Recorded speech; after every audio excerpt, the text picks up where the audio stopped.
नमस्कार मित्रों।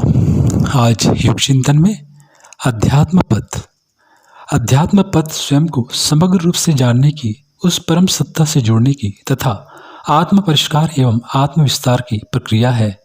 कितने सारे लोग इस पर चल पड़ते हैं, बड़े उत्साह के साथ शुरुआत करते हैं, फिर रास्ते में ही हिम्मत हार बैठते हैं।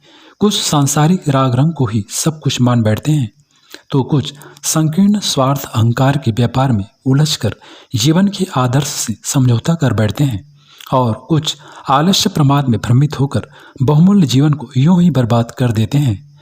इसमें प्रायः इस समझ का अभाव मुख्य कारक रहता है कि अध्यात्म चेतना के परिष्कार का विज्ञान है, जिसमें जन्म जन्मांतरों से मलिन चित्त एवं भ्रमित मन के साथ वास्ता पड़ रहा होता है।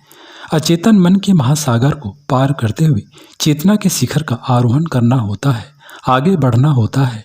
निसंदेह मार्ग कठिन है, दुरूह है। पूर्व में कृत कर्म राशि जब पहाड़ जैसा चट्टानी अवरोध बनकर राह में खड़ी हो जाती है, तो साधक की आस्था डामाडोल हो जाती है।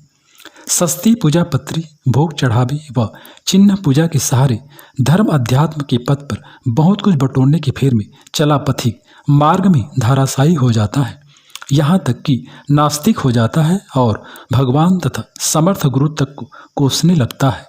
जबकि धर्म अध्यात्म पथ का अपना विधान है, अपना विज्ञान है। इसकी थोड़ी सी भी समझ साधक को राजमार्ग से विचलित नहीं होने देती और वह पगडंडियों में नहीं उलझता। धर्म अध्यात्म की शुरुआत धार्मिकता की प्राथमिक कक्षा से होती है, जिसमें पूजा पाठ से लेकर कर्मकांड का सहारा लिया जाता है। लेकिन स्वाध्याय एवं आत्मचिंतन के साथ साधक की समझ भी सूक्ष्म होती जाती है। आस्तिकता के भाव के जागरण के साथ श्रद्धा निष्ठा परिपक्व होती है। इसी तैयारी के बाद आध्यात्मिक कक्षा में प्रवेश मिलता है। आश्चर्य नहीं कि अध्यात्म पथ पर चलने वाले ऋषियों ने इसे छुरे की धार पर चलने के समान दुस्साध्य बताया है। लेकिन इस विकट पथ का वर्णन करने वाले मुमुक्ष पथिकों ने भी कब हार मानी है। मार्ग की दुरूहता को जानते हुए भी अंतर की पुकार के बल पर वे हर युग में इस पथ का संधान करते रहे हैं और किसी समर्थ अवलंबन के साथ अपार धैर्य, अनंत श्रद्धा और अनवरत प्रयास के साथ अभिष्ट को सिद्ध करते रहे हैं। निसंदेह समर्थ गुरु का अवलंबन कार्य को और सरल बना देता है। हमारा परम सौभाग्य है कि अवतारी गुरु सत्ता का सानिध्य हमें मिला है। युग ऋषि परम पूज्य गुरुदेव पंडित श्री राम शर्मा आचार्य जी के सिद्ध सूत्रों के साथ अध्यात्म का व्यावहारिक एवं वैज्ञानिक स्वरूप हमारे लिए सहज सुलभ है। लेकिन इनको जीवन में वर्ण करने, धारण करने के लिए साहस, निष्ठा एवं तैयारी की न्यूनतम मांग की जाती है। आखिर हर मार्ग अपनी कीमत मांगता है।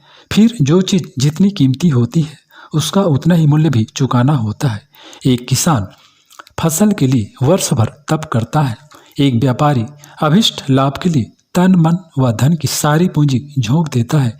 एक विद्यार्थी परीक्षा में उत्तीर्ण होने व इसमें अव्वल आने के लिए समस्त सुख सुविधाओं को त्यागते हुए एकांतिक प्रयास एवं निष्ठा के बल पर अभिष्ट मंजिल तक पहुंचता है।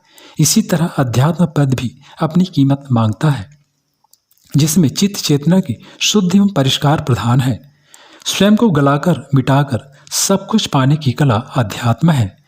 इसमें सबसे पहले चित्त का परिष्कार करना होता है। इसी के साथ जन्मों से अज्ञान के पर्दे में ढका आत्मज्ञान का सूर्य प्रकाशित होता है और अपने ईश्वरीय अस्तित्व का बोध कराता है।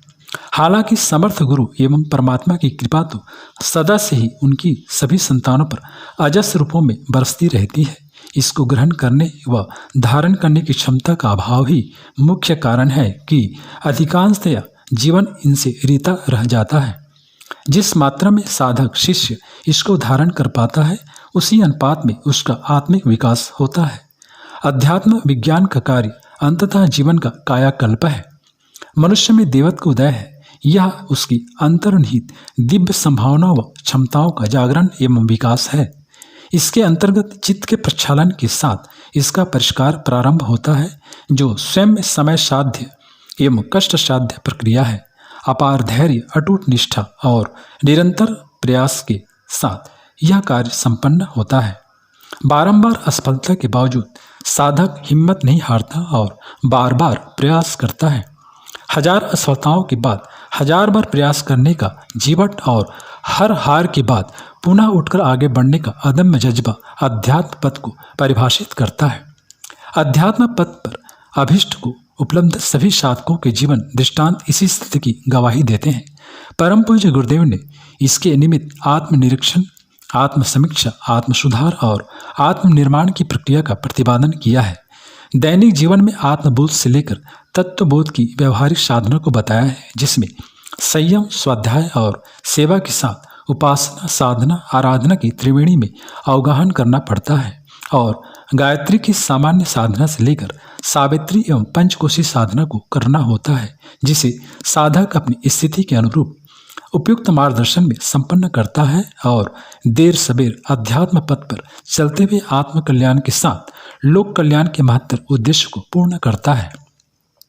दैवी कृपा साथ रहते हुए भी साधक को एकाकी ही इस पथ को पार करना होता है। अपनी अंतरात्मा की पुकार पर युग धर्म के रूप में अध्यात्म पथ पर आरूढ़ साधक हर मार्ग सहर्ष वहरण भी करता है।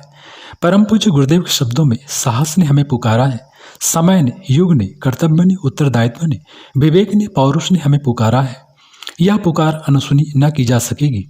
आत्म कल्याण के लिए, नव निर्माण के लिए हम कांटों भरे रास्ते का स्वागत करेंगे और आगे बढ़ेंगे। लोग क्या कहते हैं और क्या करते हैं, इसकी चिंता कौन करे। अपनी अंतरात्मा ही मार्गदर्शन के लिए पर्याप्त है। लोग अंधेरे में भटकते हैं, भटकते रहें।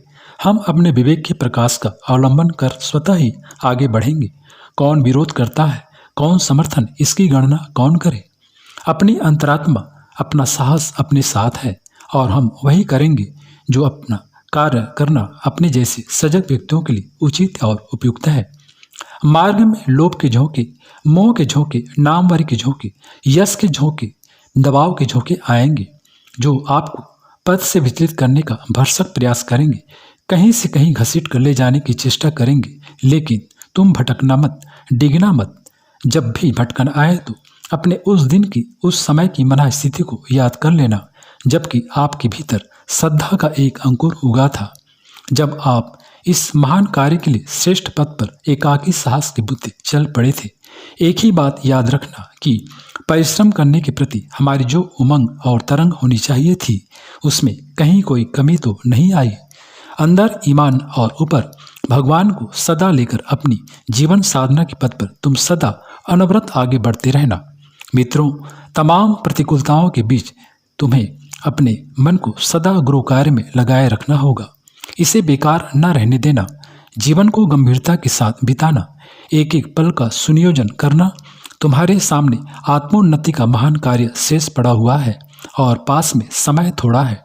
यदि इसमें असावधानी बरतते हो, मन को भटकने देते हो, तो और बुरी स्थिति को प्राप्त होगी। पश्चाताप और शोक की अग्नि में जलना पड़ेगा। जबकि धैर्य और आशा का दामन थामकर आगे बढ़ोगे तो शीघ्र ही जीवन की समग्र स्थितियों का सामना करने की योग्यता तुम में आएगी और जीवन में निर्धारित महानतम अभिष्ट को तुम प्राप्त होगे।